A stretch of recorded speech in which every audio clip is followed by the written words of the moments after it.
Open three, right side, got it! Drains it, that's huge. Dagger in the heart.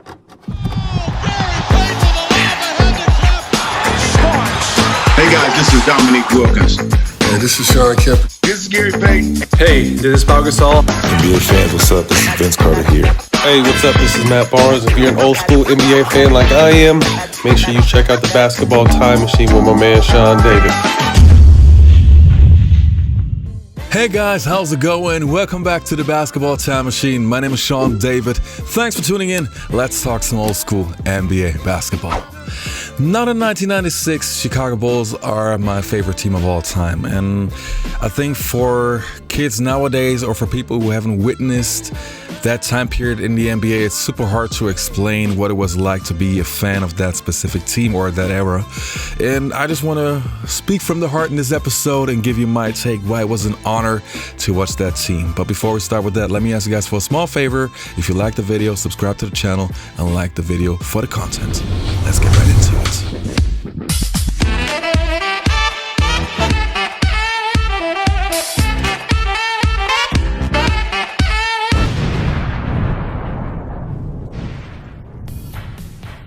Now, obviously, most of you guys have watched the Last Dance documentary with Michael Jordan and the gang, and obviously it also gave a lot of insight about that team.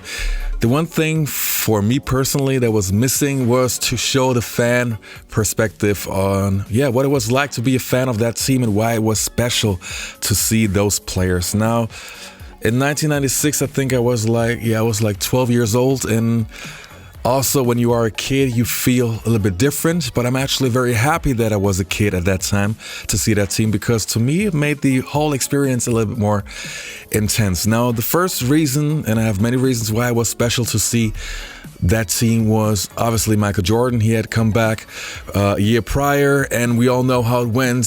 The Bulls lost against the Orlando Magic, and Jordan had those bad moments, especially when he had the turnover against Nick Anderson, and you had all those people saying, "Oh, Jordan's not the same. He can never reach the same level." And for me, as a Jordan fan, it really hurt. That experience really, really hurt, because you could see the pain in his eyes. And then, back then, when we didn't have all the internet tools to get all the information, I had no idea that Jordan was having his basketball court next to the set of Space Jam. I knew that they were shooting Space Jam, but I had no idea that that he had the time to actually work out. And then when you saw Jordan coming back the following season, and he was better than ever, even though he did not average like 37 points like he used to a couple of years prior. But to me, he had matured. That was the best Michael Jordan version, at least for me, that I ever seen. It seemed like everything he would do was now more in control and more thought through, and I just loved it. And then, of course, he won the MVP of the regular season, the MVP of the All-Star game, and the MVP of the finals. And it was like the most beautiful redemption story. It really was like a story no screenplay writer could have do it better. It was just beautiful to see. Then obviously the Dennis Rodman situation. Now, if you were a Bulls fan at that time, Dennis Rodman was basically like the enemy. He was the Piston. He was the bad guy. He was basically everything you did not want to see in a Chicago Bulls uniform. And boy, was I wrong. That guy was the perfect match for the Bulls. And we all know by now that they had the situation where Phil Jackson asked Rodman if he wants to be a part of the Bulls, and he said he couldn't care less. And at the end, he showed that was a lie. He cared so much. Not only was he a perfect fit from what he did on the basketball court in terms of being the missing link with the rebounding section and the defensive section, but also he gave the Bulls that rock star mentality. And just like you had little girls screaming for their New Kids on the Block or Backstreet Boys, for us basketball fans, that was, they were the Backstreet Boys, the New Kids on the Block. They were something so special, and it was also because of him. All the antics that he had on the court, all the diving after the loose balls, and those little energizing plays.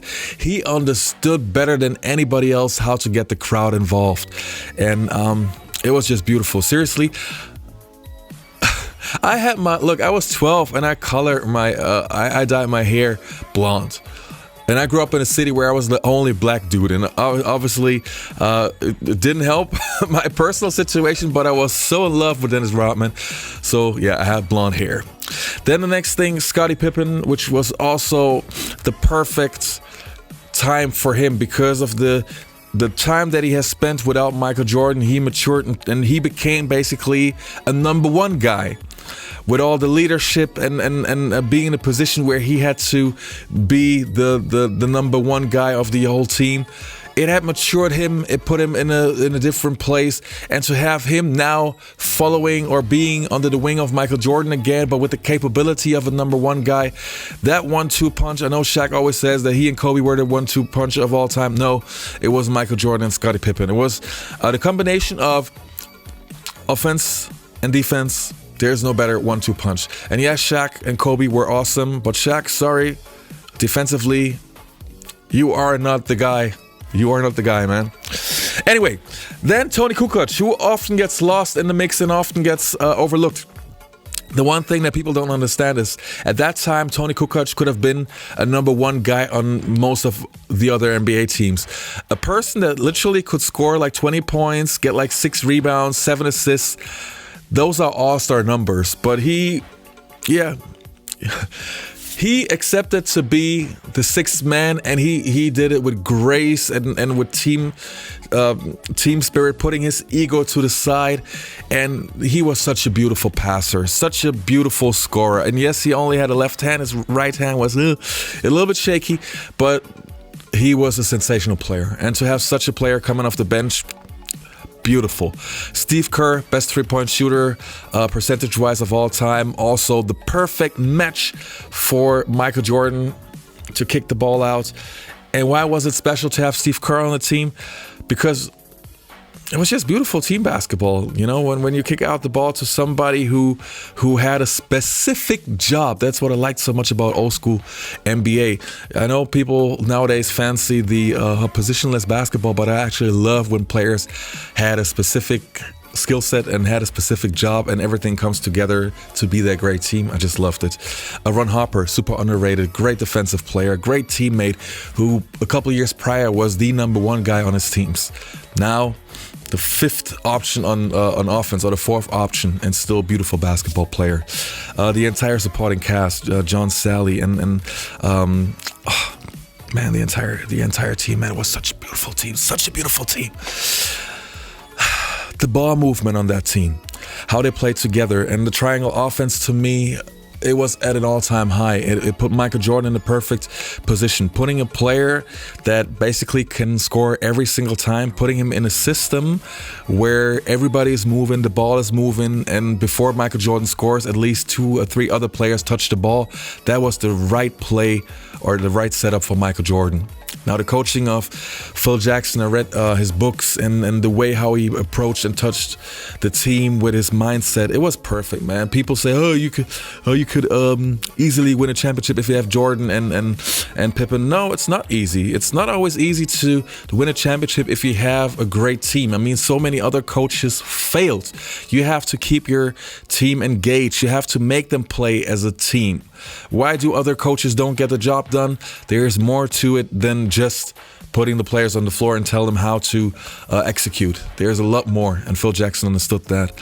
Then another thing, how many teams do you have that are the best team on offense and the best team on defense? For me, as a fan who really, really loves defense, it was so beautiful to see, to have players like Michael Jordan defensively #1, Scottie Pippen defensively #1, Dennis Rodman defensively #1, Ron Harper, great defensive player. And all those role players that probably didn't get the recognition that they deserved, but they would work their asses off on defense. Man, I feel, and this is why I made this video, I feel really privileged to have witnessed those Bulls teams, and especially the 1996 Bulls team, to see the finals against the Seattle Supersonics, which were a sensational team by themselves. Gary Payton, Sean Kemp, Detlef Schrempf, Hersey Hawkins, Nate McMillan, David Wingate, also such a great supporting cast. To see those finals, that was the greatest time to be an NBA fan, people. And you would never be able to explain to people who didn't experience it. And I understand that everybody feels that their generation is the best. I understand it. I get it. But it was just beautiful. And I know that team touched many hearts of basketball fans and made many people fall in love with the game. And hey, Bulls, thank you so much. Thank you so much.